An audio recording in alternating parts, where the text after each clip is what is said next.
gracia, el Señor es contigo. Bendita tú eres entre todas las mujeres, y bendito es el fruto de tu vientre, Jesús. Santa María, Madre de Dios, ruega por nosotros pecadores, ahora y en la hora de nuestra muerte. Amén. Y el Verbo se hizo carne. Y habitó entre nosotros. Dios te salve María, llena eres de gracia, el Señor es contigo. Bendita tú eres entre todas las mujeres, y bendito es el fruto de tu vientre, Jesús. Santa María, Madre de Dios, ruega por nosotros pecadores, ahora y en la hora de nuestra muerte. Amén. Ruega por nosotros, Santa Madre de Dios, para que seamos dignos de alcanzar las promesas de nuestro Señor Jesucristo. Infunde, Señor, tu gracia en nuestras almas, para que los que por el anuncio del ángel hemos conocido la encarnación de tu Hijo por su pasión y por su cruz, seamos llevados a la gloria de la resurrección. Por Jesucristo nuestro Señor. Amén. Vamos a comenzar la conferencia.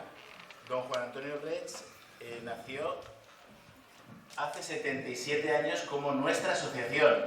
Hemos visto que hemos coincidido, ¿no? En el origen.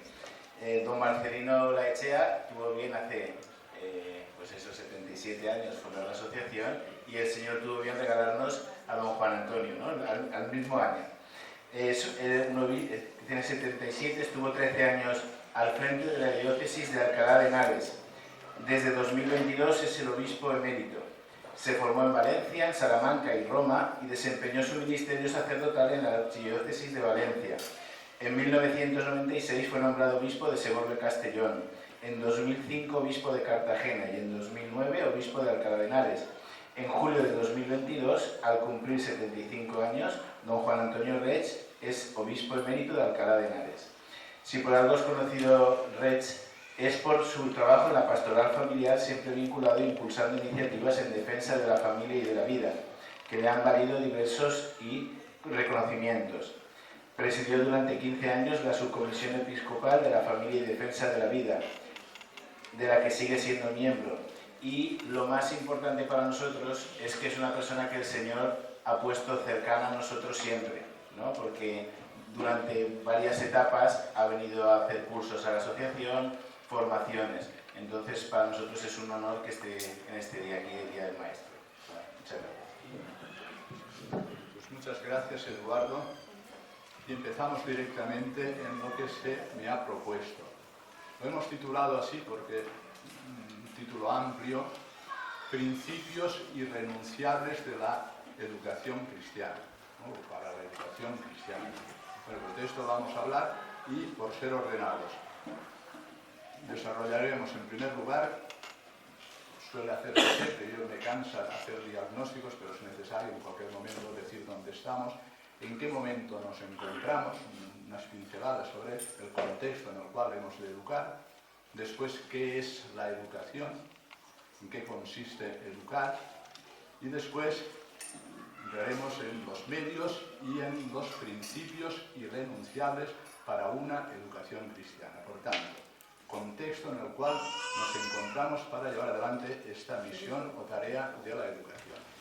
Por decirlo en una palabra que sea síntesis, estoy mirando caras de cuando iniciamos aquí en Valencia, en el Instituto Juan Pablo II, para estudios sobre el matrimonio y la familia, era otro contexto.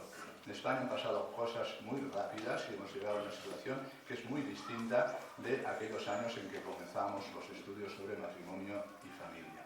Yo la titulo, ahora mismo estamos en una situación de exilio cultural, por decirlo de alguna manera. Estamos como desterrados, no nos han deportado de nuestra tierra a otro lugar, pero sí culturalmente. Estamos exiliados, expatriados. O sea, recordando mi infancia, mi juventud, lo que yo vivía como en el inicio de mi ministerio sacerdotal, es una situación, vamos a decir, muy diferente y que yo titulo así. Ya han pasado estas cosas. En primer lugar, lo que diríamos el proceso de España, en lo que llamamos transición de un régimen a otro, diríamos, había programa, había agenda, y esta agenda estaba a la vez, diríamos, con dos grandes principios. La novedad, lo que venía como nuevo y era aceptado simplemente como nuevo, y lo que no aparecía tanto, diríamos, en el exterior, pero sí era una agenda de ingeniería social que se ha cumplido y se ha llegado hasta el último término. esa agenda de ingeniería social y esa aceptación de la novedad. Porque había dos realidades. Era la etapa de que había acabado el Concilio Vaticano II y cambiaba el régimen español político. Por lo tanto, las dos cosas se fusionaron en una situación en la que se vivía con dos novedades: la etapa postconciliar y la etapa de un nuevo régimen, llamado régimen democrático, bajo el auspicio de lo que llamamos la democracia liberal. La agenda oculta era de revolución cultural. Han entrado varias revoluciones en España. La primera, la revolución cultural, inspirada, diríamos, tanto en los principios marxistas, que cambia, diríamos, lo que es la lucha de clases con la lucha cultural. Ya no se trata tanto de la revolución armada que produce sangre externamente y que lleva adelante el dominio, en este caso, que es el programa del marxismo en el campo ya del comunismo, de la dictadura del proletariado para establecer el Estado, etc. Todo el programa no se trata de eso. Antonio Gramsci, que es el gran inspirador, un comunista italiano que escribe cartas desde la cárcel, dice: no, dejemos ese camino y emprendamos el camino de cambiar la mente, cambiar nuestras costumbres, a través de, digamos, primero, borrar a Dios de la mente y del corazón, en este caso de los españoles. Eso es lo que llamamos proceso de secularización, que en una etapa primera se anunciaba como algo bueno, que era la desdivinización de las realidades temporales. La luna no es Dios, el sol no es Dios. Ese proceso de secularización ya lo hace la Biblia. Pero en este caso era un proceso de secularismo. Era arrancar todo aquello que nos había legado la tradición católica mayoritariamente en nuestro pueblo. Borrar a Dios de la mente y arrancarlo del corazón de los españoles. Una vez que se aparta a Dios, todo lo que podamos decir desde la Iglesia pasa a ser opinable.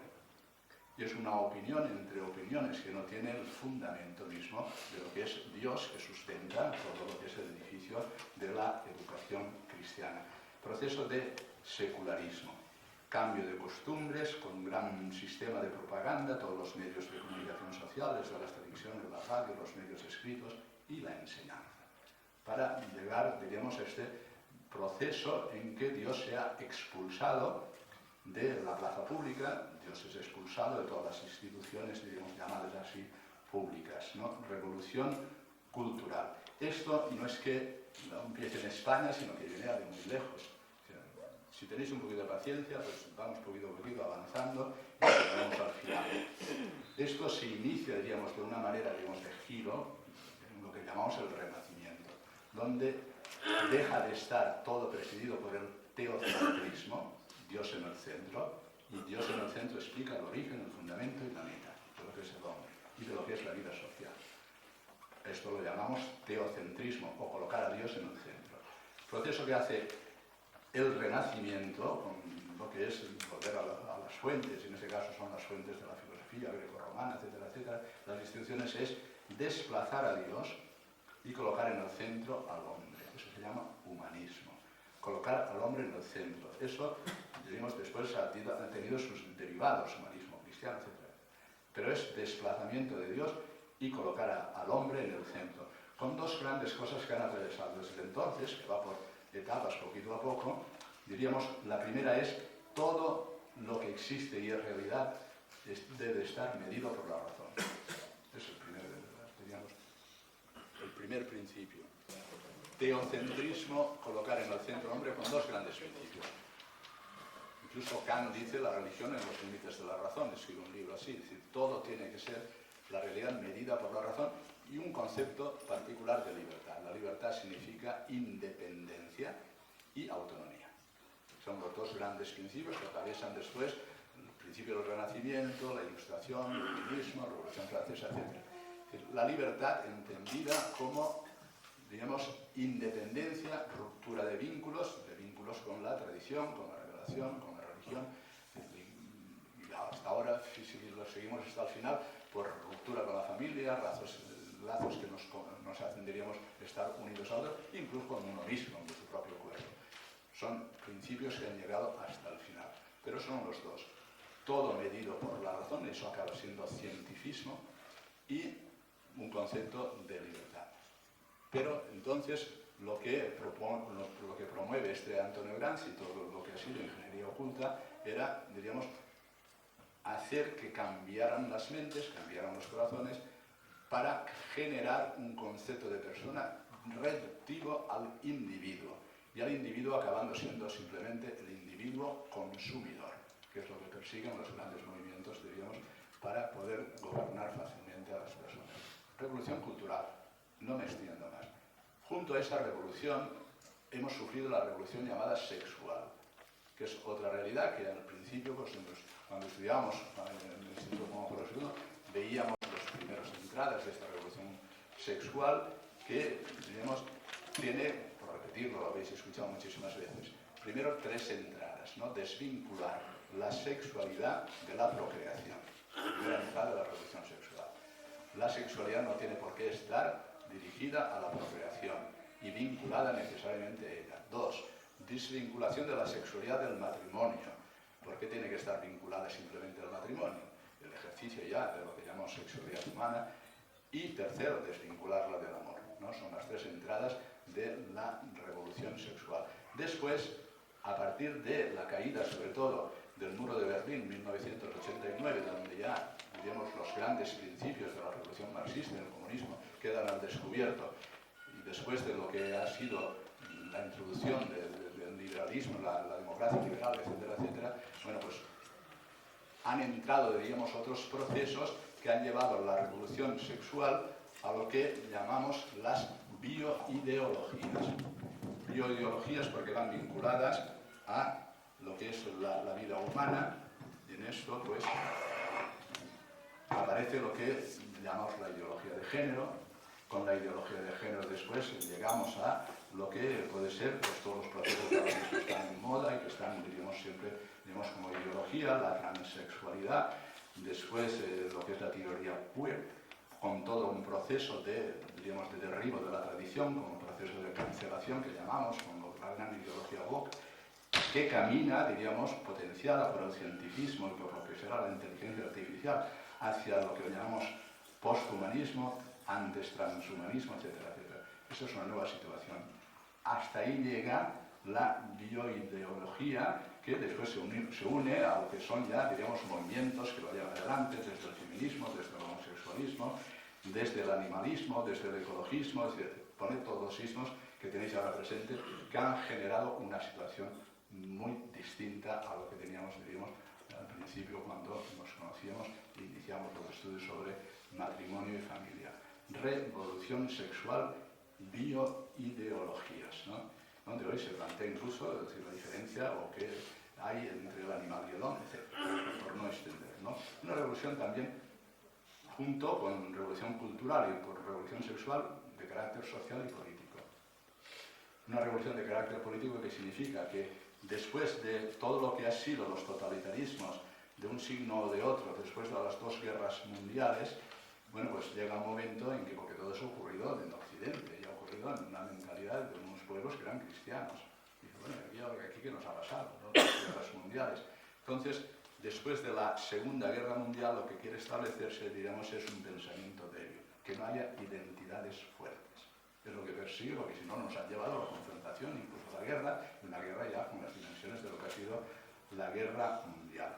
Es verdad que después de la Segunda Guerra Mundial hay un renacimiento del llamado así derecho y ley natural, pero eso duró menos de una década. Y después ya vino mayo del 68, etcétera, etcétera, todo lo que ha venido después. Bueno, pues ahí se han juntado, diríamos, después de 1989, con la caída del muro de Berlín, todo lo que derivaba de los pensamientos colectivistas marxistas, freudianos en su carácter también freudiano, con lo que es el liberalismo de carácter individualista, que al final pues, son los 2 materialistas. Entre ambos han hecho lo que llamamos un cóctel, y el cóctel, por resultado final, dicho todo muy a prisa, ¿cómo lo podríamos llamar? Pues lo podríamos llamar, así lo han titulado algunos autores, yo me he hecho también cargo de ello, neocapitalismo tecno-nihilista. Estamos en una sociedad nihilista, donde gobierna el dinero y donde, digamos, a través de la técnica se quiere ofrecer una tecno-religión. Pues un ataque frontal a la religión y al cristianismo de manera particular. Por lo tanto, estamos delante de una sociedad nihilista donde ya no se habla de marxismo, ya no se habla de capitalismos y de capitalismo, pero es neocapitalismo, porque claro, el presidente de la Conferencia Episcopal Española en esta última asamblea se ha planteado estas preguntas. Dice, bueno, no vamos a decir si el capitalismo funciona o no, esto no lo discutimos, sino qué tipo de hombre genera, qué sociedad está promoviendo. No vamos a discutir si la democracia liberal es el mejor o no de los sistemas de gobierno, pero qué tipo de persona está promoviendo, qué tipo de sociedad está creando. Hemos de volver a las preguntas fundamentales, porque si no, bajo la capa de estas grandes palabras, está promoviéndose, diríamos, la deconstrucción de lo humano. ¿Qué es lo que dice la palabra nihilismo? Pues esto que llamamos a veces, más allá de la doctrina de la cancelación, la posverdad. O sea, que no haya ningún freno que pueda detener a los grandes poderes del dinero y financieros y que pretenden la gobernanza global, porque si hay identidades, pues las pones delante de lo que quiere reducirte a individuo y simplemente consumidor. No, se tiene que consumir todo. También el cuerpo, también el alma, todo. Se hace producto de consumo para la ganancia. Y esto es, diríamos, la sociedad nihilista que tenemos delante. Bueno, pues ya no voy a decir nada más, simplemente era esta pinceladita para decir que estamos en una etapa de extrañamiento, de exilio, de destierro. Ahí no se puede vivir. Porque lo único que queda es la soledad amarga del individuo, que ya no se llama, diríamos, hijo, es la experiencia filial, que es la primera, se llama ciudadano.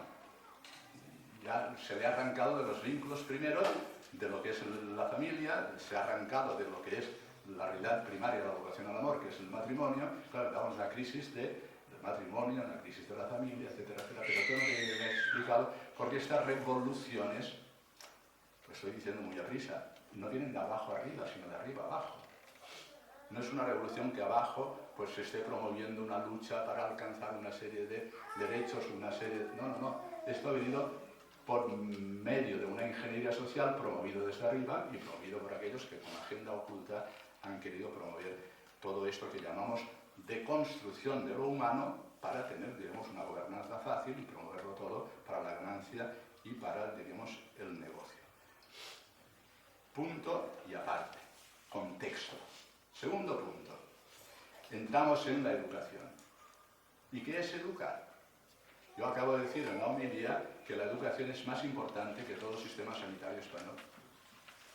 Todo lo que se diga, los médicos, la salud, los hospitales, los ambulatorios, las farmacias. Es más importante la educación que todo esto, porque en el fondo todo eso, que siendo legítimo es buenísimo y le da una importancia enorme, pero no es definitivo. Tampoco lo es el trabajo y la profesión, que es lo que más preocupa a los padres, que mi hijo pues tal, que puede hacer esto, siendo importante, legítimo, no es definitivo. Lo importante es la educación. En este caso, referida a los niños, continuando a los adolescentes, a los jóvenes, a los adultos, etc. ¿Por qué? Porque la educación tiene como finalidad introducir a la persona en la realidad. Eso es educar. ¿Qué es educar? Introducir a la persona en la realidad. En la realidad esta es una realidad integral, que esto, diríamos, todos los pensamientos hoy respecto a la educación son reductivos y no tienen una mirada integral. Por eso imaginan lo que es la religión, imaginan todo lo que sea, diríamos, con carácter de identidad para la persona y simplemente pues al final se desarrollan habilidades, técnicas, todo aquello que pueda dar de sí un producto para después habérselas con uno mismo para poder tener una profesión y vivir en este mundo. Introducir en la realidad tiene un impacto físico. A todo el niño le dicen no toques el fuego porque se quema. O decir, ojo con el cuchillo que te puedes cortar, es un impacto físico. Pero no me refiero solo a ese impacto, sino al impacto espiritual, por decirlo de alguna manera. ¿No? Por poner un ejemplo que se utiliza muchas veces, cuando naufraga Robinson Crusoe, se encuentra solo en la isla. Ha naufragado y está solo. Entonces dice, ¿dónde estoy? ¿Seré bien acogido? ¿Hay alguien aquí? ¿Cuánto tiempo voy a estar aquí? ¿Y qué será de mí? Son las preguntas fundamentales. Pues esto le pasa a cualquier niño. Cuando se da cuenta de que es lo que llamamos el uso de razón. Bueno, aquí me han traído. ¿Y dónde estoy? ¿Y seré bien acogido? ¿Y cuánto tiempo voy a estar aquí? ¿Y qué será de mí? Pues eso es introducirlo en la realidad. Y en una realidad que no sea reductiva, sino en la realidad total. Cuando digo total, porque también lo he dicho, ¿no? Mire, la vocación, la llamada a la vida, es una vocación que es única. El fin de la persona es único. Es el fin de la persona, es el fin mismo de la sociedad. Y su vocación es una vocación eterna. Eso lo podéis encontrar en el catecismo. ¿Cuál es el fin de la sociedad? El mismo fin de la persona. ¿Cuál es el fin de la persona? El fin de la persona es la salvación eterna. Por tanto, es el fin, es único, ¿no? Bueno, pues introducir en la realidad es responder a las preguntas fundamentales que toda persona tiene y crear los medios y el hábitat para que pueda desarrollar esa llamada a la vida y que la ha introducido en un mundo donde tiene que ser acogido, donde se le tiene que pasar la experiencia humana. ¿Qué es la experiencia humana? La experiencia humana, si uno es artesano, pues le explica cómo hacer las cosas y eso, la experiencia pues genera un artesano u otro, es la experiencia de la vida. Y eso se llama introducir en la realidad según el criterio de la verdad. Eso es la experiencia. Introducir en la realidad según el criterio de la verdad, que uno lo va descubriendo y se le va desvelando en la medida que va pasando el tiempo y va siguiendo los criterios de la verdad. Eso es la educación. Educar a la persona, formar a la persona para que pueda alcanzar su plenitud, eso es la educación, y para que después pueda desarrollar, junto con otros, todo aquello que hace posible el bien personal, familiar, social, en la misma sociedad. Eso es, diríamos, el cometido de la educación, introducir a la persona. Y ahí, como ingrediente necesario, si se quiere hacer justicia a lo que es la persona, hemos de remitir a sus propias experiencias, también la del niño. El niño también sabe lo que es la experiencia del mal. El niño también sabe lo que es el deseo y a veces inalcanzable. O sea, ¿cuál es la mejor definición del hombre? Varón o mujer. Pues que somos sed de Dios. Y el niño lo puede descubrir, porque tiene el corazón. Y el aliado de la educación es el corazón del niño, del adolescente, del joven y del adulto. O sea, lo que hay escrito en ese corazón, ¿no? Y, digamos, en la medida en que se le va desvelando, remitiendo a las propias experiencias, el niño quiere trabajar, le has puesto los deberes y tiene pereza. Tiene que descubrir que tiene pereza, que está herido. Que le han robado algo de su cartera y está enrabietado y tal, y que no puedes superar la rabia y quiere pues, hacer daño. Tiene que saberlo. Y remitiendo desde esa experiencia a ver qué te pasa, tiene que descubrir que está herido.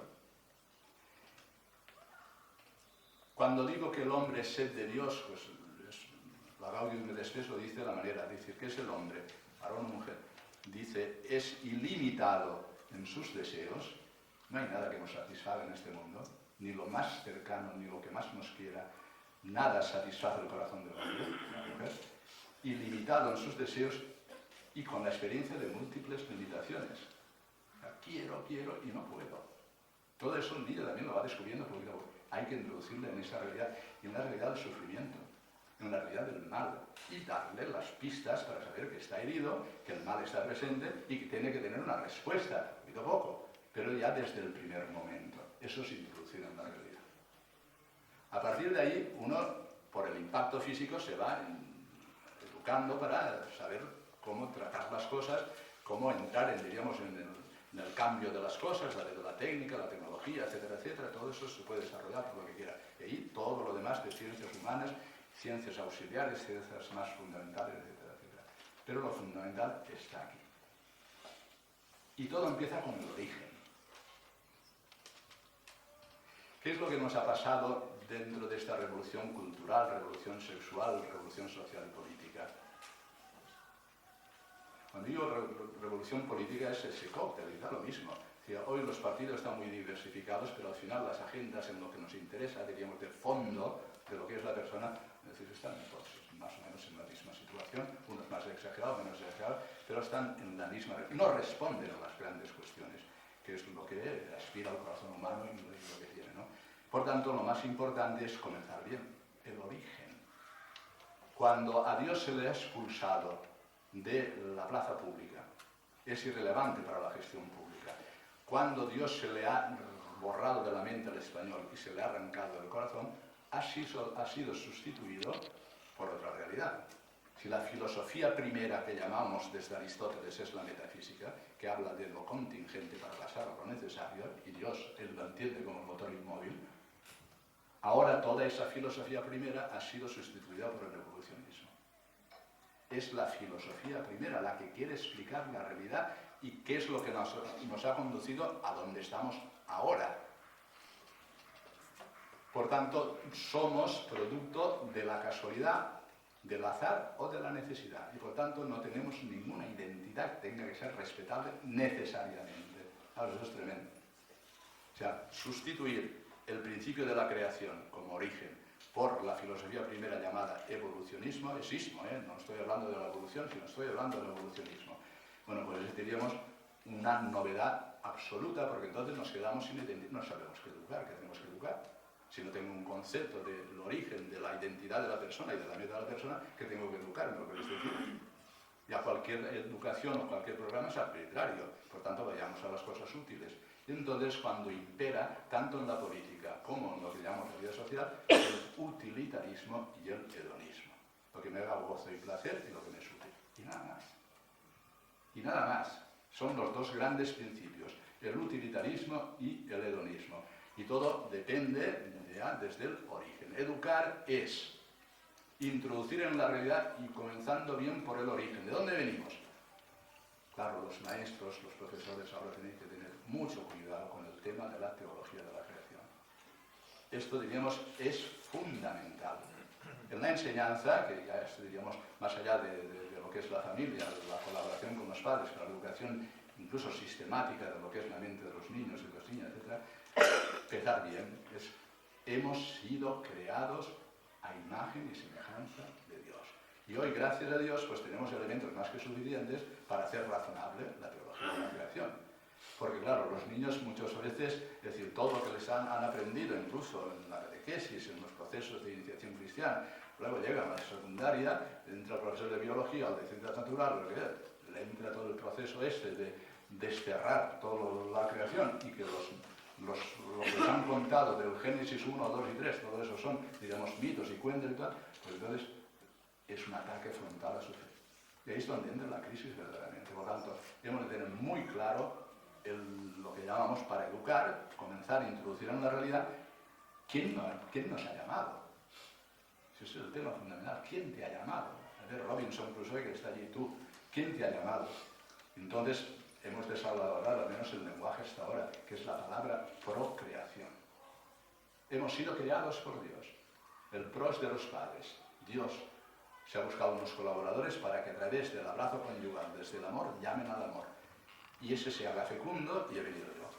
Dios, yo vengo llamado por el amor, pero por el amor de alguien que se escribe con mayúscula, que a través del amor de mis padres me ha hecho, pues eso, introducirme en esta realidad de lo que soy. Importantísimo. Porque entonces empezamos a descifrar el misterio. Toda persona es un enigma. Somos un misterio, cada uno de nosotros. Hemos de ayudar a descifrar ese misterio de quién soy y por qué estos deseos y por qué todo esto que me pasa. Tenemos que ayudar, eso es la educación. Descifrar el misterio de lo que somos, aclarar el misterio y el enigma de lo que es cada persona y darle respuestas que verdaderamente ayuden y acompañen en el camino para alcanzar como persona la plenitud de lo humano y como persona con otros cooperar, promover el bien, lo que llamamos ya un bien familiar, social, el bien, diríamos, común para todos, ¿no? Bueno, pues este tema es ya un principio insustituible. O sea, hoy la gran crisis, diríamos, de todos los procesos educativos es el olvido del origen. ¿Qué es lo que está promoviendo como realidad sociológica? Pues una sociedad sin vínculos. Sin vínculos, pero eso ya tiene, diríamos, podemos ponerlo en la pared. Más de 5 millones de hogares españoles donde solo vive una persona. Eso es la soledad. La enfermedad peor que tenemos en estos momentos, y una soledad que para algunas personas es muy amarga. Particularmente en la pandemia que pasamos, del COVID, y ahora con esta situación que hemos vivido aquí en Valencia y en otras ciudades. Cuando no tienen vínculos, recordad, tenéis imágenes, cómo salían los ancianos que viven solos de sus casas con el carrito para ir al Mercadona, para ir al Hipercor, donde sea. Esa es la realidad del individuo traducido simplemente como consumidor, no se quiere nada más. Ciudadano, no hijo, no con una identidad filial que me da un hábitat que es la familia, porque la familia, digamos, tiene muy pocas respuestas. Gracias a Dios, entre vosotros se vive una realidad distinta, porque no hay educación sin hábitat. Y el primer hábitat es que he sido llamado a imagen del amor con una vocación para amar, pero eso toma carne, y la primera carne es el matrimonio con vínculo y la familia, que es el hábitat para poder vivir. Pero insisto, como tarea educativa es muy importante el tema de creados a imagen y semejanza de Dios. Ahora han salido esos dos libros, uno de dos franceses y otro de un español, sobre, uno lo ha titulado incluso así, evidencias científicas sobre la existencia de Dios.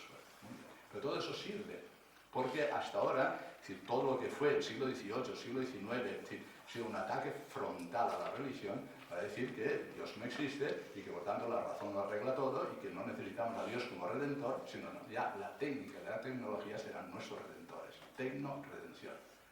Claro, nos hemos quedado, pues diríamos, con los golpes que hemos recibido de todo lo que se ha llamado el cientifismo, casi diríamos como sin argumentos para responder. Gracias a Dios hoy la evolución de la misma ciencia va descubriendo todo aquello que hace razonable el tema de la creación.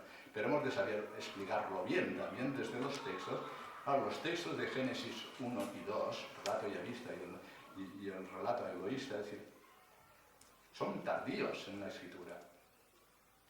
Lo primero que descubre Israel es que, más allá de los procesos religiosos de querer alcanzar a Dios, ¿no?, ha venido él y tiene un carácter personal. Eso es fundamental para la fe.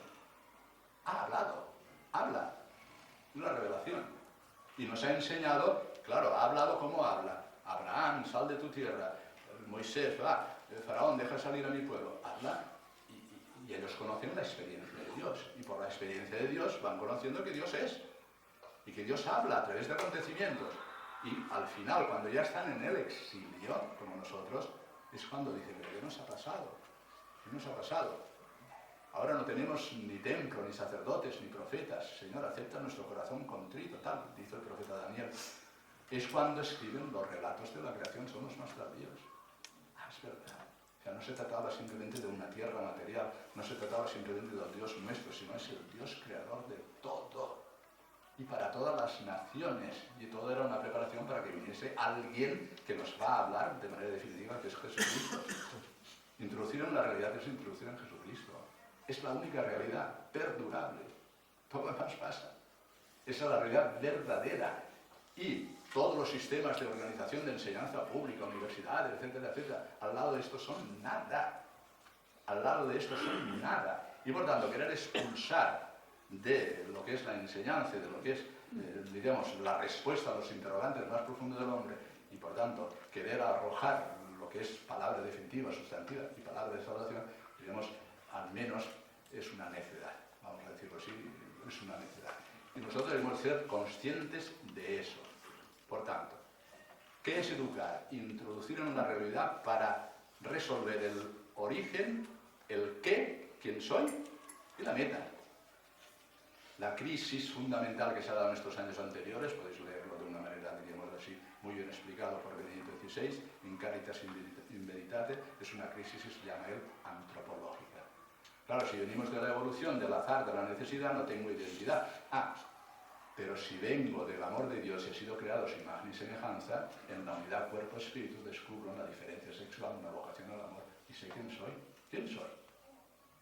No soy algo como este reloj, soy alguien único, con un destino eterno. ¿Por qué? Porque he sido llamado. ¿Y llamado por quién?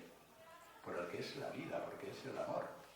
Y por tanto he sido llamado para el amor. Y ya sé que mi necesidad imperiosa, la que no puedo nunca desarraigar de mi corazón, es amar y ser amado. Amar y ser amado. Estamos organizando todo al revés, con sistemas de vida antifamiliar, con sistemas de vida individualista. Estamos equivocando el camino totalmente y engañando niños, adolescentes, jóvenes y adultos. Claro, ¿quién da respuesta a estas cosas? Bueno, el gran otro principio irrenunciable de la educación, junto con el origen y saber bien de dónde venimos, y por tanto toda la teología de la creación, lo primero es ya la respuesta, que es la fe. La fe mira que en estas cosas en España nos engañan fácilmente, se confunde con los sentimientos religiosos, ¿no? Han profanado una iglesia y dice, han profanado los sentimientos religiosos. Mire usted, los sentimientos religiosos son muy importantes, importantísimos. Fijaos en los sentimientos de Jesús, camino de la cruz, y los sentimientos de Jesús en el momento en que está entregando su vida por mí. Son historia, pero la fe es conocimiento. ¿Qué me dice usted? Conocimiento que a través, diríamos, de lo que es la espiritización de ese conocimiento se hace también en ciencia, la ciencia teológica, que se desarrolla como dogmática, como moral, como Sagrada Escritura, etcétera, etcétera. Por tanto, estamos en un nivel de conocimiento y tiene que tener, porque ese es el origen de las universidades, espacio en la universidad, o si no, la universidad no es universitas, sino que es un reduccionismo de las enseñanzas donde he expulsado la peor de todas las expulsiones, que es la verdad última, la que yo necesito. Si las universidades han nacido en Occidente con la Iglesia Católica para explicar la realidad integralmente y ha sido expulsada de la propia universidad. Por tanto, hemos de ser conscientes de que los profesores de religión, los maestros católicos en la pública, en la realidad de la iniciativa social, en lo que sea, son testigos de una dimensión importante de la persona humana, que es la vocación eterna, que tiene su respuesta desde la fe, que es conocimiento de que Dios es, de que Dios habla y que Dios es testificado, después de la resurrección de Jesucristo, por aquellos testigos oculares que nos han transmitido lo que han visto y lo que han oído. San Juan, en su primera carta, lo que hemos visto, lo que hemos oído del verbo de la vida, os lo transmitimos a vosotros para que entréis en comunión con nosotros y con el verbo de la vida. Justo. La fe se comunica por la revelación, por los acontecimientos de la redención, que ha adquirido su plenitud en Jesucristo, que han nacido de una mujer que ha vivido como nosotros, igual en todo, menos en el pecado, que ha pasado haciendo el bien, que ha muerto, que ha sido sepultado, que ha vencido la muerte y ha resucitado. Y eso es, diríamos, la expresión última de la verdad humana, de lo que somos todos y cada uno de nosotros. Y eso es conocimiento. Claro que la persona es una y eso afecta a mis sentimientos, faltaría más. Ya he dicho que los sentimientos son muy importantes. Pero querer atentar contra el conocimiento es una necedad, otra necedad. O sea, olvidarse del origen. Claro, en la medida están contentísimos estos autores franceses y el autor español. Decir que a ver la ciencia va descubriendo cosas y dice, mira, esto del mundo que decíamos que la materia es eterna, ahora resulta que parece ser que tiene principio. Fenomenal. ¿Y que lo ha puesto en marcha? ¿No? Y que esto va a quedar todo disuelto y tener un fin. ¿Y qué va a significar ese fin? Bueno, son principios razonables sobre la creación, ¿no? Pero, diríamos, la fe la hemos de reivindicar como un servicio público. El mejor servicio que se puede hacer al pueblo es el anuncio de la fe en el ámbito de lo que llaman, entrecomillado, público, y antes, ya lo explicaré después, en la homilía, porque es que hacen una injusticia con la palabra. Ahora mismo, en estas mismas horas está el Congreso que están desarrollando enseguida. Y todo lo que están diciendo respecto de esto es solo público, sanidad pública, enseñanza pública, enseñanza mía, del Estado, pero ¿tú quién eres? Este estatalismo, ¿pero esto qué es? O sea, pueblo somos nosotros y nos organizamos para organizar este colegio, de una manera, diríamos, ejerciendo nuestra libertad y desde el principio de la doctrina social de la Iglesia, de subsidiariedad. A donde no llegamos nosotros nos tiene que ayudar todo lo que es la cooperación de la sociedad entera para desarrollar este bien para vuestros hijos y para vosotros. Pero no dando menos sueldo a los que están en una realidad de iniciativa social que a aquellos que están en una realidad de servicio estatal. ¿Pero esto qué es? ¿Me lo queréis decir?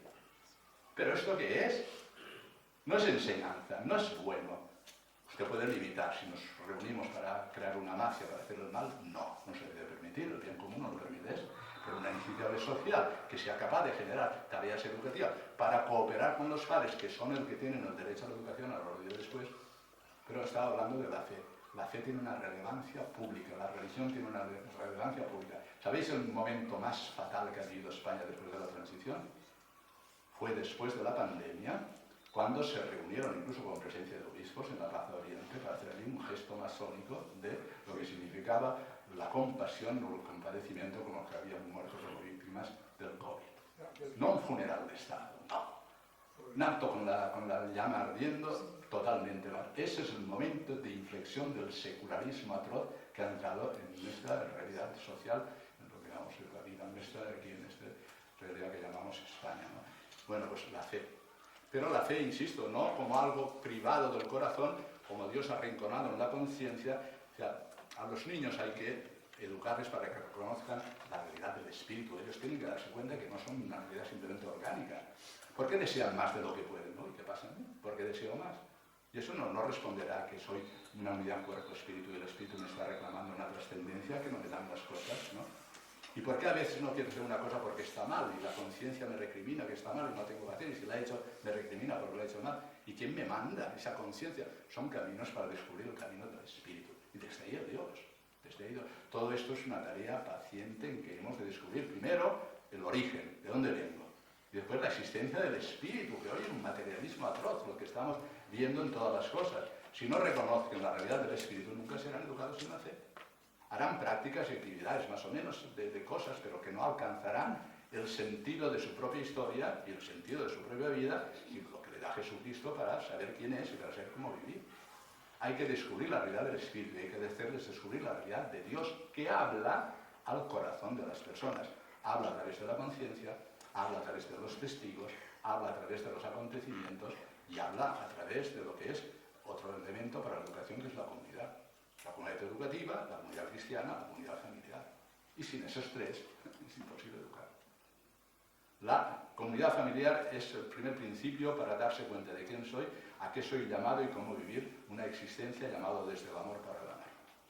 Fe para amar. Después la comunidad cristiana, donde es la única manera de encontrarme con Jesucristo, con su palabra y con sus hechos de salvación, que son los sacramentos.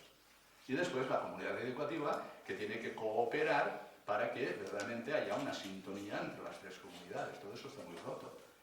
Rota, diríamos, la comunidad educativa, rota la familia con pocas posibilidades, además, oye, no se quiere llamar a los hijos, no quiere tener hijos, porque hemos roto el cordón umbilical, la religación, que sí que es religión, con el origen que es Dios. Los hijos, me decía mi madre, nacen para el cielo, y eso es olvidado. Y si no nacen para el cielo, ¿por qué los han introducido en este mundo donde hay tanto sufrimiento y tanto dolor? Pues es así. Pues van a ir al cielo, ¿no? Bueno, pues entonces, principios que son irrenunciables. Volver a las preguntas, no simplemente dejarnos embaucar, decir, no, el capitalismo es verdad mucho más de sí, porque más genera una mejor, diríamos, respuesta a la pobreza y tal, no sé cuántos. No discutimos eso, discutimos qué tipo de hombre está promoviendo, qué tipo de sociedad está generando. La democracia, lo mismo. Déjenme decirle historia. ¿Qué está pasando y qué están promoviendo? Insisto, no promueven más que un hombre, diríamos, el sujeto utilitario hedonista. No hay más. El sujeto utilitario hedonista. Más allá de estos principios irrenunciables, el origen, tanto teología de la creación, ha sido llamado por alguien que me ama, que me pide una respuesta, que es la fe, que es conocimiento y que puedo profundizar en ella, conociendo la revelación, conociendo la palabra de Dios, conociendo lo que es la vida de los testigos, esto es la comunidad cristiana y la comunidad familiar, y conociendo todo aquello que hace razonable la explicación de por qué estoy en este mundo, pues la meta. Es un tema irrenunciable. Que han muerto 219 en la Diada. ¿De dónde van? ¿Me lo queréis decir? Necesitan la palabra de vida eterna. Y hoy la escatología, los novísimos, son poco predicados en la Iglesia. Y el juicio de Dios es poco predicado en la Iglesia. Conocer a Jesucristo y saber que su juicio es un juicio definitivo es lo más importante, es el criterio de verdad. Si no, ¿qué experiencia de humanidad voy a tener? ¿Qué experiencia de humanidad tengo que transmitir al otro? Si el otro se está preguntando, decir, a ver, al final, pues claro, entonces es cuando puede aparecer todas las bioideologías que llevan a la cultura de la muerte, el aborto, la eutanasia, es decir, todo lo que queráis, la destrucción del cuerpo humano, todo lo que la inteligencia artificial puede crear con el cyborg, todo lo que viene con el posthumanismo, es lo mismo. Es el desarrollo de lo mismo. ¿Por qué? Porque no quiero morir. Porque no tiene respuesta para la muerte. Y el niño, ¿qué hacen los padres ahora? Nunca lo llevan a las situaciones de sufrimiento. Mi padre me ha llevado al cementerio muchísimas veces. He visto morir a todos mis familiares desde niño. Y me he enfrentado desde niño con la muerte. Y si me ha dado una palabra sobre la muerte, es decir, sobre la vida. Claro, si nosotros quitamos a los niños y a todas las experiencias donde pueden contarse con el límite, pues ¿qué educación estamos haciendo? Es un principio irrenunciable. Decir, y de nuevo vendrá con gloria para juzgar a vivos y muertos. Y su reino no tendrá fin. O sea, la regla de nuestra fe es el credo, y una parte del credo es esta, es un principio irrenunciable, ¿no? Luego, os decía antes, asomarnos a lo que es, diríamos, las experiencias de limitación, es decir, las experiencias del mal y del sufrimiento tienen que tener una respuesta también. No la dan. O sea, la filosofía que dice al respecto del mal, que es una ausencia de bien, ya está, no puede decir más. ¿Qué va a decir la filosofía? No puede decir más. Bueno, pues el mal es una ausencia de bien, y todo, vamos a ver si la tecnología lo remedia todo y ya está, ¿no? Es decir, ¿qué están diciendo las filosofías orientales desde el hinduismo, el brahmanismo, el budismo, etcétera, etcétera? Pues eso, mira, es decir, si no quieres sufrir, lo que tienes que hacer es cada vez desligarte más de la realidad y no desear. No desees y no sufrirás. Eso es todo el mundo oriental. El sufrimiento viene por el deseo. Anulas el deseo y llegas al nirvana y eso te evitará sufrir. ¿Qué dice la fe católica? Todo lo contrario. Enerva el deseo y desea cada vez más y ora para acrecentar el deseo de la gloria y el cielo todos los días. Y tendrás una respuesta en aquel que ya ha vencido el pecado, que es lo que te produce sufrimientos, más allá de las limitaciones de lo que significa la herencia del pecado original, y enerva tu deseo porque la gloria está preparada para ti. Esto que es el I.O., que yo solo lo sabía cuando tenía 7 u 8 años. Todo esto que estoy diciendo, a los 7 y 8 años yo lo sabía. Lo había aprendido todo el catecismo. Y había asistido como monaguillo a infinidad de funerales. Yo oía los cantos de dale Señor el descanso eterno, y brillo para él la luz perpetua. Ya lo tenía acumulado como experiencia, porque vivía en un hábitat de una familia católica, de trabajadores católica. Después nos movíamos por el colegio, yo iba allí a una escuela de padres franciscanos en mi pueblo, y por las parroquias. Todo eso era asimilado. Necesitamos crear esos hábitats para que crea, digamos, una atmósfera, esos hábitats crean una atmósfera donde se pueda desarrollar el sentido religioso. Sin lo cual no podemos vivir. El sentido de la fe para saber que respondemos a alguien. No hay respuesta para el sufrimiento y la respuesta cristiana tiene que ir poquito a poquito siendo asimilada. Porque es verdad que no son lógica como las matemáticas. Es decir, aquí lo que decimos los cristianos en el seno de la Iglesia Católica respecto del sufrimiento es que, más allá de lo que puede decir la filosofía, más allá de lo que significa todo este mundo de anular los deseos y de estar uniéndote a la energía del universo, todo lo que sea, desde la nueva era, lo que decimos, que el Señor ha venido, que ha venido a compartir nuestra existencia, que se ha hecho hombre, acabamos de recordar en el Ángelus, que ha querido sufrir por nosotros, que le ha dado la vuelta al sufrimiento y que con su cruz nos ha redimido y nos ha salvado. Y lo que era infame, como es la cruz, es nuestra redención. Dios Padre lo ha resucitado y participamos del triunfo sobre la muerte porque hemos sido incorporados al árbol de la vida por el bautismo y toda la iniciación cristiana y celebramos la muerte del Señor en la Eucaristía y su resurrección. Y por tanto los niños tienen que ser introducidos en este ritmo de muerte y vida, Y a su edad, y estamos hablando de los niños, pero hablando de todos, hemos de reconocer que la única palabra respecto al sufrimiento la tiene aquel que lo ha vencido, que es Jesucristo. Vamos a ver, queridos amigos, imaginad que yo tengo una enfermedad de cáncer muy seria. Y vosotros tenéis la respuesta, ¿no me la daríais? No sé, es así. Si estoy impregnado de cáncer y vosotros tenéis la respuesta para el cáncer, dádmela, por el amor de Dios, dádmela. Pues los profesores, los maestros católicos, son los que saben la respuesta para el cáncer. Y tienen que darla, y tienen que pelearla. Permitidme ahora una digresión. ¿Y quién tiene derecho a educar?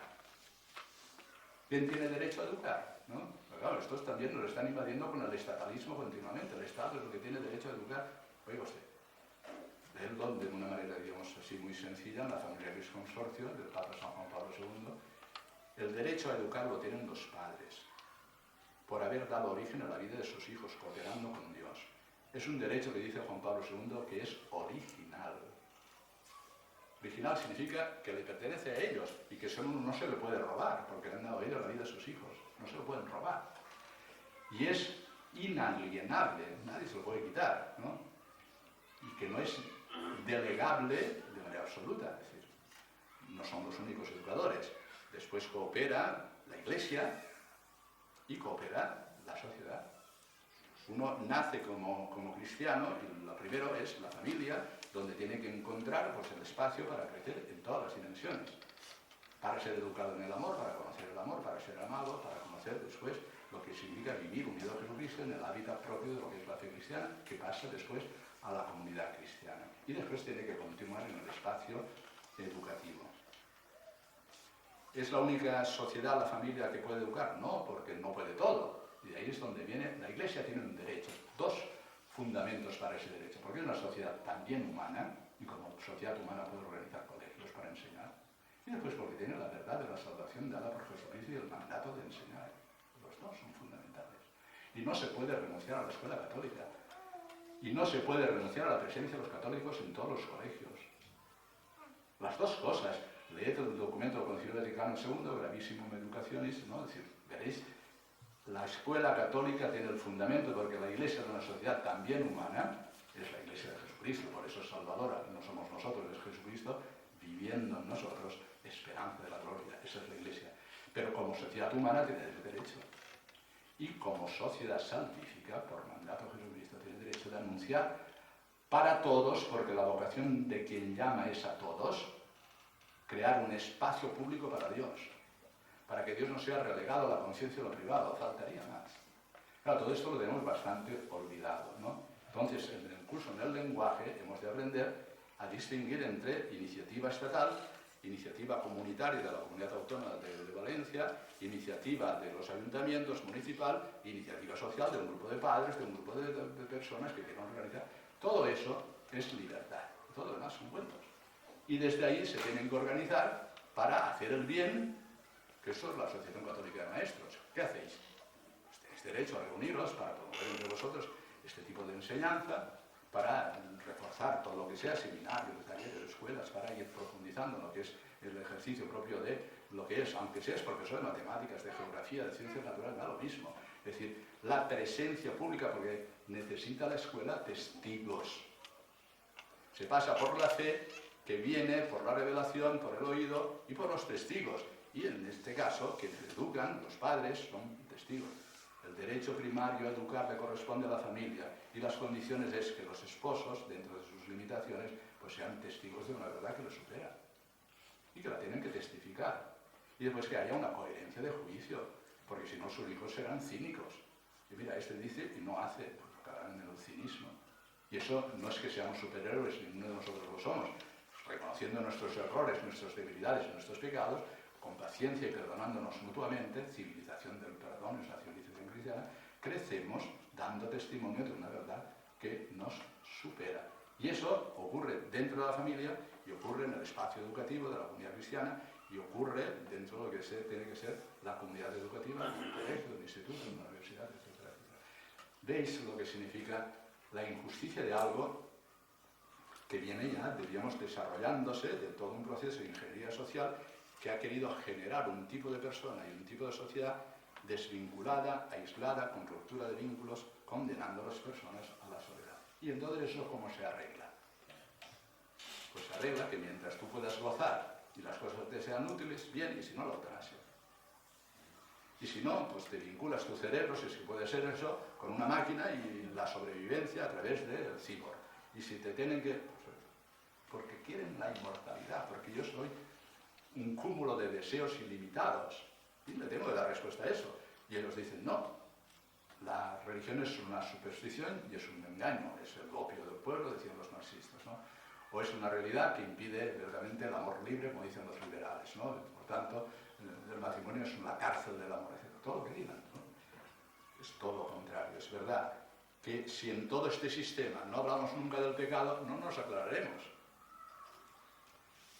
¿Que no sabéis que el planeta está dañado también? Y si no, ¿por qué ha venido la riada? Es una realidad originaria del mal, que también afecta al planeta. Y es el pecado original. ¿Y quién habla de eso? ¿Me lo queréis decir?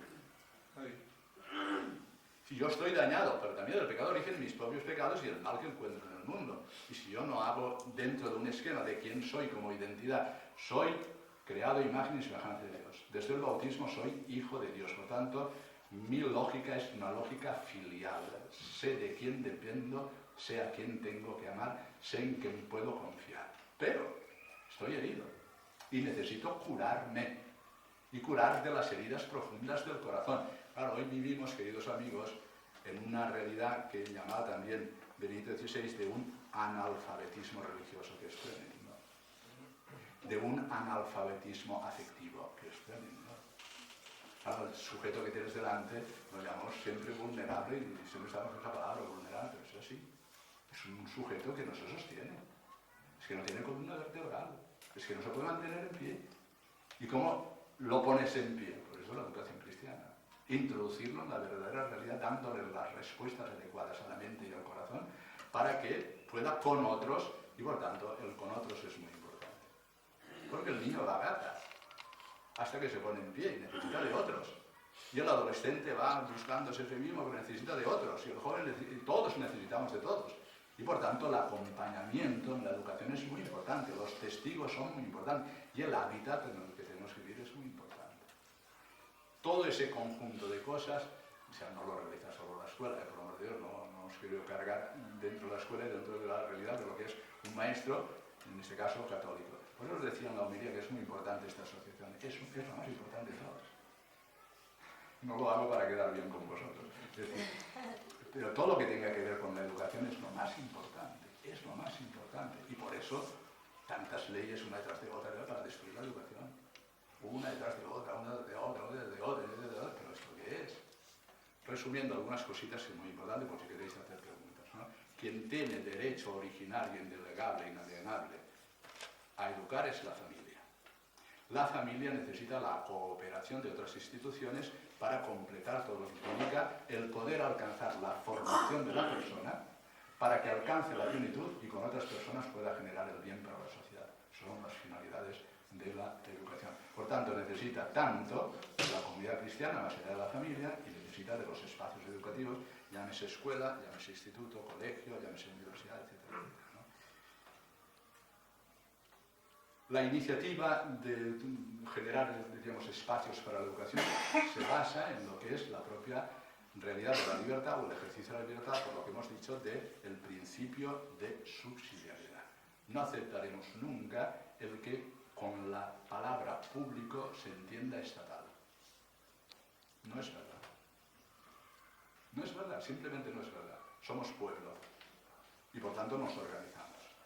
Y nos organizamos para el bien y respetamos las leyes justas para que no nos roben también la posibilidad de ejercer el bien. Por tanto, la iniciativa de educar a las familias según sus propias convicciones y creencias que dice la Constitución, pero más allá de lo que diga o no la Constitución, es el derecho a educar y buscar aquellos caminos que entendemos que van a favorecer el que los niños, las niñas crezcan para alcanzar la plenitud y conseguir su propia libertad. Porque va y resulta que como estamos dañados, la libertad hay que conquistarla todos los días para el bien, y eso se dice educar en virtudes, para que alcanzando el bien lo podamos hacer de manera pronta y de manera permanente. Y si no eres educado en las virtudes, hoy es así, mañana es así, después es de otra manera, estás como una veleta que va según sopla el viento. Todo esto son, diríamos, ya entrar en el campo de la pedagogía, pero es muy importante. Y eso tiene que ser ejemplarizado ¿en quién? En primer lugar en mi padre y mi madre. Y eso nos ha garantizado. Después en los profesores, que tienen que ser, diríamos, testigos de esta verdad, que pasa la experiencia cristiana y la experiencia humana, que es la introducción en la realidad según el criterio de verdad, y tiene que ser vivido en el ejercicio de la coherencia de los padres que ejercen juicios y después los respetan viviéndolos, y de los maestros que también dicen cosas y las ejemplarizan viviendo. Y así salvaguardamos los grandes bienes de la educación. ¿Cuál es el momento que estamos viviendo? con esto ya concluyo, les doy la palabra. En un momento de exilio cultural, he dicho al principio, pero eso para mí es una ocasión de gracia. Es una ocasión de gracia tremenda. Es una ocasión, es una oportunidad. O sea, ¿qué hace Israel?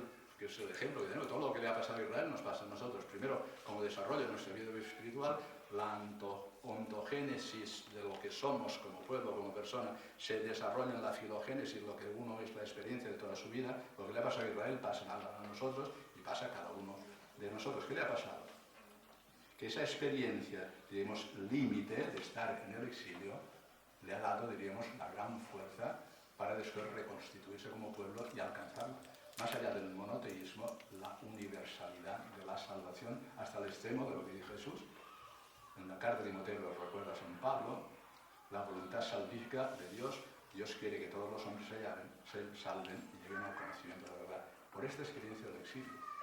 Es una ocasión de gracia.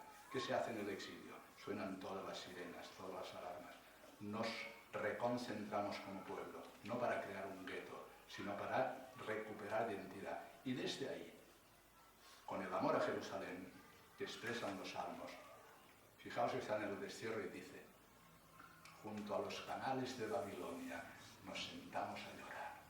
Tengo nostalgia del cielo y no tengo ganas de cantar para estos imbéciles que me están asaltando todos los días. Cantadnos un cantar de Sion, que cante tu abuela. Si me olvido de ti, Jerusalén, que se me paralice la mano derecha, que se me pegue la lengua al paladar, ¿cómo voy a cantarte tú? ¿Qué quieres? ¿Que te divierta además? O sea, me estás destrozando y quieres que te divierta además. Si me olvido, no te olvides del cielo, sabrás educar. No te olvides de Jerusalén, sabrás educar, ¿no? Porque desde ahí ha nacido, digo, el universalismo, más allá del monoteísmo, y ha salido la recuperación. Todo lo que nos ocurre es para el bien de aquello que Dios ama. Entiendo que esta situación que estamos viviendo son muchas cosas a las que podríamos ir añadiendo. Es una situación de gracia que en la medida en que nosotros podamos verdaderamente pues, vivirlo como una llamada del Señor, será para nuestra conversión, para nuestra purificación y para salir reforzados, poder alcanzar una educación tanto en la familia como en la comunidad cristiana, como en los espacios educativos de la sociedad. Pues nada, muchísimas gracias a todos por vuestra atención.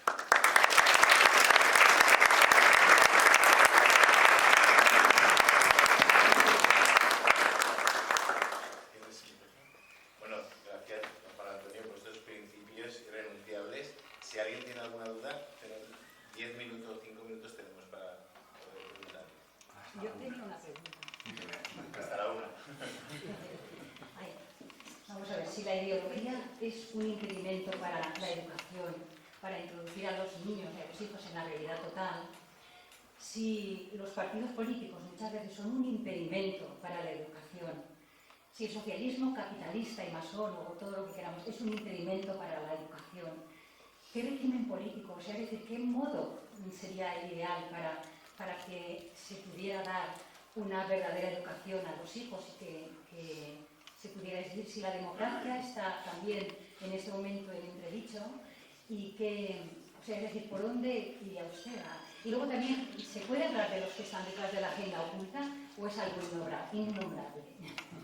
El que gobierna este mundo es el príncipe de este mundo, es nombrable, es suficiente.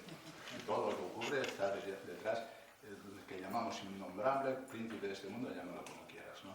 Es decir, los principios de la doctrina social de la Iglesia son los que tienen que inspirar a un católico para llevar adelante lo que es la vida personal, social y la vida familiar. O sea, ¿cómo empieza la doctrina social de la Iglesia? Hablando de la sacralidad e inviolabilidad de la vida humana. Primer principio para cualquiera que quiera gestionar la vida en sociedad. O sea, lo que significa el espacio del vivir entre nosotros, lo que llamamos el nosotros social, la sociedad, más allá del nosotros familiar, principio irrenunciable, la sacralidad e inviolabilidad de la vida humana, que es alguien.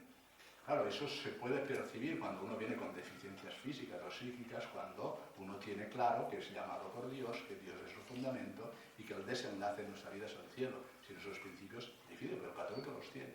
Católico los tiene. Después, ¿qué hace la doctrina social de la Iglesia? Bueno, privilegiar el amor indisoluble del matrimonio. Yo soy un político que quiera cualquier persona que gestione las realidades para vivir en común, tiene que saber que una sociedad se hace, diríamos, justa para la persona cuando privilegia el matrimonio, la unión varón-mujer. Ya no digamos ya la diferencia varón-mujer, porque eso tendríamos que retorcernos más, ¿no? Pero es así, hoy se niega eso. Pero la diferencia varón-mujer es para, diríamos, la complementariedad y la reciprocidad mutua para vivir la vocación al amor también. Y eso, de ahí la diferencia, que no es desigualdad, eso ya lo hemos explicado mil veces. Varón y mujer no es desigualdad, sino riqueza de patrimonio para vivir la comunión y el amor, que es lo más esencial en la persona, es la llamada originaria. Ya la creación es una llamada al amor. Dios ha creado, ¿y por qué crea? Crea por amor, es una llamada, es un don. La hemos recibido como un don. Y nos ha creado nosotros, que somos un don. ¿Y cuál es la vocación íntima de la persona? Que dice la Gaudium et Spes. Cristo, el Verbo encarnado, revela al hombre el misterio del hombre y le descubre la vocación al don de sí. Ha sido creado para amar, para darse, para la lógica del don. Una gestión de lo que es el mundo de las relaciones pasa por el privilegiar, sustentar, cooperar con que exista la vocación al amor en el matrimonio y la apertura a la vida. O sea, son realidades que forman parte, son capítulos de la doctrina social de la Iglesia. Luego viene el principio, diríamos, de solidaridad, ¿no? Bueno, pues nos hemos de ayudar los unos a los otros y, por tanto, cualquier carencia, cualquier necesidad, hemos de responder entre todos para vivir. Este es el mandamiento del amor, lo que llamamos después la caridad política. Es organizar todos los sistemas de convivencia para ayudar a aquellos que necesitan el principio de solidaridad y el principio de justicia. Darle a cada uno lo que le corresponde. En este caso nos corresponde a nosotros que se nos respete desde los principios fundamentales de lo que creemos, de nuestra fe, de lo que queremos educar, etcétera, etcétera, ¿no? El principio de justicia, el principio de solidaridad. Después, todo lo que significa el saber que Dios ha querido crear y ha creado un espacio que es para todo, el destino universal de los bienes. Por tanto, la propiedad privada es legítima, pero tiene unas limitaciones, que son las que hagan posible una convivencia social donde a nadie le falte nada de lo que necesita para poder sobrevivir y poder alcanzar su propio plenitud. Son los principios. Claro, todo eso, tú dices, ¿qué régimen político lo puede hacer? Solo que haya un pueblo cristiano. Si no hay pueblo, no habrá gobernantes. Es decir, los gobernantes se organizarán en partidos de una manera, de otra, pero si hubiera un pueblo, de ahí la importancia de la evangelización, de ahí la importancia de la educación. Si es que es donde estamos. Para que genere un pueblo donde todos teníamos, con esa realidad que nos da nuestra fe y esa mirada sobre lo que es la vida personal, la vida familiar, la vida social y lo que puede ser la autoridad última de la nación en el Estado, pues todo eso quede organizado desde estos grandes principios. ¿Qué le falta en estos momentos a la política? Que no hay pueblo, que no hay pueblo cristiano, que no hay pueblo católico, aunque hayan restos de manifestaciones públicas de la fe, y las veis pues desde el Miguelete hasta los campanarios, hasta las procesiones, hasta las realidades de personas que piden el bautismo, que piden funerales, todo eso está, diríamos, como restos que están ahí, pero diríamos no es el sentido último de la vida, que se alcanza cuando la fe es personalizada y cuando la fe te enseña a vivir. ¿Qué decía Benedicto XVI en una conferencia en el año 2000? Evangelizar es enseñar a vivir. Evangelizar es enseñar a vivir. ¿Y que a quién le vamos a preguntar que nos enseñe a vivir? Al que es la vida, pregúntaselo a Jesucristo. Él es la vida y te va a enseñar a vivir, ¿no? Si hay pueblo cristiano, pues todo lo demás se irá ordenando. Y los sistemas pueden ser muchos, desde la monarquía hasta la democracia. Eso es variado y se ha dado a lo largo de la historia muchísimos sistemas de gobierno. Pero lo que no puede fallar, digamos, son los grandes principios inspiradores de lo que es la persona humana, de lo que es su identidad, cuerpo, espíritu, su diferencia sexual, su vocación al amor y a dar la vida y a generar los hijos y educarlos, y desde ahí, pues crear el nosotros social. Cuando haya pueblo cristiano, habrá política de un sistema o de otro, que eso es variable, para que puedan realmente responder a lo que de verdad tiene como requerimiento el corazón humano. ¿Alguna cosita más? Muchas gracias por su palabra. Perdón, padre de la Salle. Me he dedicado durante muchos años a la formación de los educadores. Creo que el problema de la educación está en la formación de los educadores. ¿Por qué? Porque creo que toda intervención, al menos a la que yo creo, debe suscitar la autoestima de tener la profesión más trascendente junto con la paternidad y la maternidad. Me gustaría acentuar algunos de esos. Es evidente. Y vamos a decir que dentro de las vocaciones que alguien te llama, ¿no? En este caso quien llama es aquel que te da la vida, que es Dios, ¿no? Dentro de las vocaciones vamos a distinguir, porque este término a veces se ha utilizado simplemente para la vocación religiosa. Es decir, la vocación religiosa, o la vocación, diríamos, en el ámbito ya del presbiterado, etcétera, de lo que significa la vida de la virginidad, etcétera, es una vocación, diríamos, que casi es de ángel, para que no se nos olvide que existe el cielo. Y es un ejercicio del ministerio para hacer presente el cielo en la tierra, en el presbiterado, con los sacramentos, la predicación de la palabra, etc. Una vocación excelente, minoritaria. La gran vocación hasta ahora, era la vocación conyugal matrimonial. La primera es esponsal también, pero unidos a Jesucristo y a la trascendencia. La mayoritaria hasta ahora es la vocación conyugal matrimonial, ¿no? Diríamos, en la medida en que Dios bendice con los hijos, con la vocación a la paternidad y la maternidad, que diríamos es el principio de la vida, ¿no? Y a quien corresponde originariamente, como hemos dicho, la educación. Y después, la vocación del maestro, del profesor, llamémoslo como sea, ¿no? La palabra maestro me gusta mucho, ¿no? Pues, diríamos, ejerce una paternidad espiritual. Yo ya lo he explicado en la homilía, pero lo vuelvo a repetir aquí, es decir, es más trascendente, más importante, y se juega mucho, lo he dicho muy bien, con la formación de los formadores. Pero la formación de los formadores no puede ser una formación racionalista.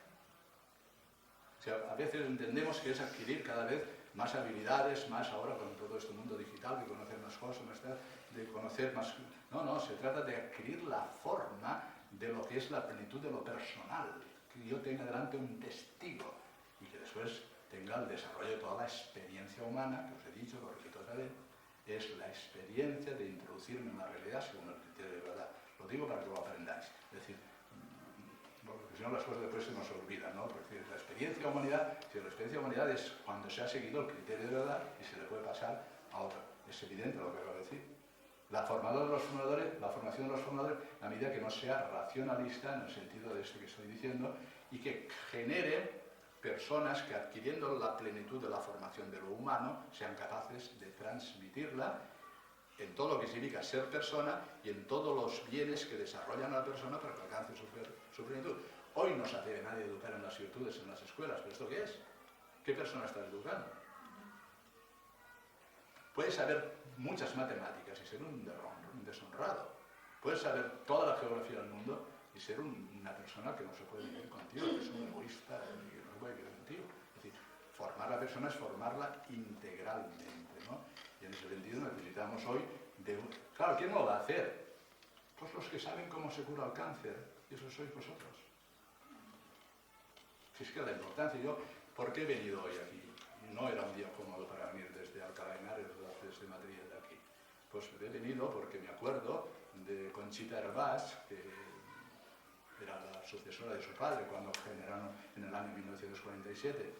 Era cuando yo nací, esta Asociación Católica de Maestros. Cuando yo la conocí, se lo recordaba a Eduardo y a Federico, pues muchas de las cosas que yo quería desarrollar, a veces no encontraba espacios para hacerlo porque no querían. No porque no hubiera locales, sino porque no querían. Y en cambio Conchita, la pobrecita, me decía, pues venga aquí, hágalo aquí, en un pisito que tenían, por ahí desarrollamos cursos de bioética, cursos sobre la explicación de la humanidad, lo que sea, allí lo desarrolla. Claro, yo tengo un amor a esta asociación inmenso, por eso he venido pensando en los orígenes, ¿no? Porque ellos no tenían ningún prejuicio, ninguna manía, cualquier cosa era aceptada para poder desarrollar lo que era el magisterio, en este caso, de la Iglesia, porque los primeros años de mi sacerdocio era un disenso total por todas partes respecto a la humanidad y al momento posconciliar, era un momento verdaderamente difícil. Esta mujercita, pues la verdad, es que daba acogida a todas las cosas. Bueno, ese arbolito pequeñito, porque claro, en 1947 tuvo una expansión, me decía Federico, hasta 5.000, ¿no? Es decir, de los que... Y después esto... Pero cuando yo lo encontré estaba agonizando. Estaban allí unas cuantas personitas y ahora después, pues gracias a Dios, ya vino un relanzamiento. Pero sois los curadores del cáncer. Si eso sirve como expresión de lo que quiero decir. Porque ¿quién va a regenerar la enseñanza? ¿Lo queréis decir? ¿Quién va a regenerar la enseñanza? Aquel que tenga la llave de la verdad. ¿Y la llave quién la tiene? Cristo. Cristo es la llave, es el principio, es el fin y es el sentido de la historia. Por tanto, tiene la llave para abrir el enigma de lo que significa ser persona humana. Y eso lo tenéis vosotros. Si eso lo expulsas de la educación, haces una injusticia. Si eso lo expulsas del foro público, haces una injusticia. No se trata de formalidades. Nuestro Parlamento nunca tiene ninguna expresión de lo religioso. El Parlamento inglés sí, y el Parlamento americano también, pero son formalidades. Lo que estoy diciendo es que haya un pueblo cristiano que genere después una cantidad de realidades que puedan generar después una política que no es eclesiástica, sino que es salvaguardando los grandes principios que hacen posible el desarrollo de la persona en plenitud. España ahora mismo está condenada a ser una sociedad, diríamos, quebrada. No quebrada económicamente, no me refiero a eso, sino esta, diríamos, exaltación del individuo y generador de la soledad más amarga del individuo, no tiene salida. Tiene dos salidas. Es decir, el atiborrarte de placer y de utilidad, o el suicidio, o la eutanasia. Así es que no tiene más salida. No tiene más salida. Claro, es decir, vivir para esto no puede ser. Yo lo comento muchas veces con José María, todos aquellos que gritaban por la calle, yo sabía, porque entonces era rector del seminario, para ver lo que estaba pasando en Valencia, con una exuberancia, con unos gritos de que todo empezara de nuevo, ¿qué ha sido de esas pobres personas? Clamaban por una libertad y clamaban por una sociedad que iba a ser realmente la que resolviera todos los problemas que teníamos en España, de la natura. ¿Y en qué hemos venido a ser? ¿Cómo acabaron aquellos gritos deseando la eutanasia? Es un poco amargo. Es un poco amargo. Y aquí tenemos la solución. Con toda la precariedad de lo que somos, con toda nuestra vida y con todo lo que habrás hecho en esta vida, intentando formar pues, personas para desarrollar.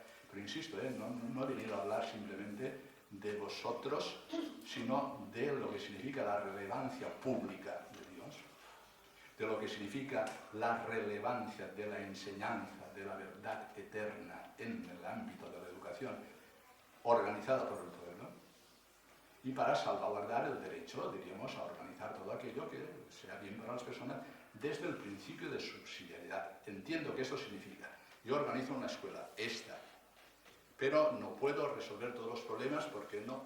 Entonces, como es legítimo que esto se organice, subsidiariamente la organización de la Comunidad Autónoma de Valencia o el Estado de la Nación, etc., tiene que subsidiariamente remediar aquello mismo. Y nos hemos acostumbrado a decir, claro, incluso cuando hacen, diríamos, la propaganda de estas realidades nuestras, desde lo que es la escuela católica, o lo que son las escuelas de iniciativa social, o lo que es Cáritas, dice, le estamos ahorrando mucho dinero al Estado.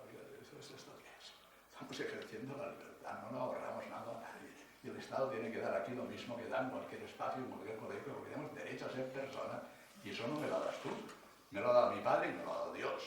Y por tanto tú tienes que respetar lo que soy. Y no lo respetan. No lo respetan. Este es el asunto. Claro, estamos viviendo un momento de oscuridad por ausencia también de los grandes principios de la organización social de la vida y de lo que es la propia política. Y a eso he venido. En honor a Conchita Hervás, que la vi con un amor especialísimo a las cosas que en aquel momento podíamos desarrollar.